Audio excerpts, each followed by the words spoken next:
Who owns your heart? To whom or to what do you devote your whole life?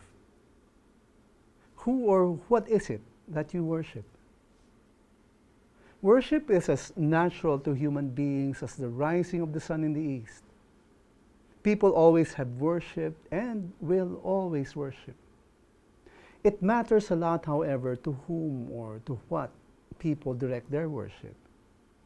There is a danger that their worship is directed to false idols. In the past, people had directed their worship to man-made objects, wood, stone, or metals that are shaped in the form of human beings or animals or even fantastic creatures. People set them up in altars, and they bow down before these altars in worship. Today, while certain religions still bow down to statues, a growing number of people may practice some form of religion on certain holy days, but live quite secular, apparently godless lives the rest of the days. They may not admit this, but they have set up false gods in the altar of their hearts, in the form of money, pleasure, celebrity, youth, or health, or some form of ideology. These are the gods of our time.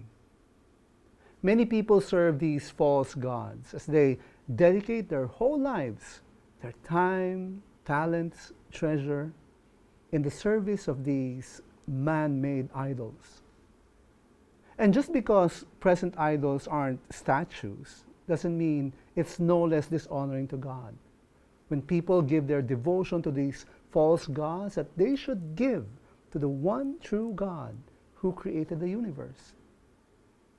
The commandments that God gave to the people of Israel thousands of years ago, as they left the slavery of Egypt on their way to the promised land, are just as valid today for us as they were then.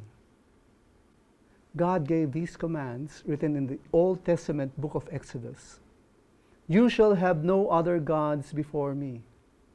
You shall not make for yourself a carved image or any likeness of anything that is in the heaven above, or that is in the earth beneath, or that is in the water under the earth. You shall not bow down to them or serve them.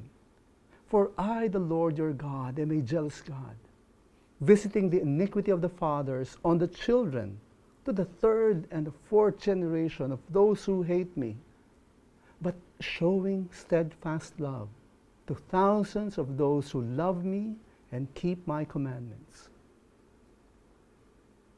Who or what we worship may either result in our ruin or in our restoration. Let us not replace our worship and devotion to God with anything else that steals our hearts and minds away from God. We become more like the God we worship. We can be conformed to the image of false gods, or we can be conformed to the image of Christ. It is your choice. As we choose to behold the glory of the Lord Jesus, as we give our love, devotion, and worship to Him, even as we grow in faith to become more like Him, always keep in mind, faith matters too.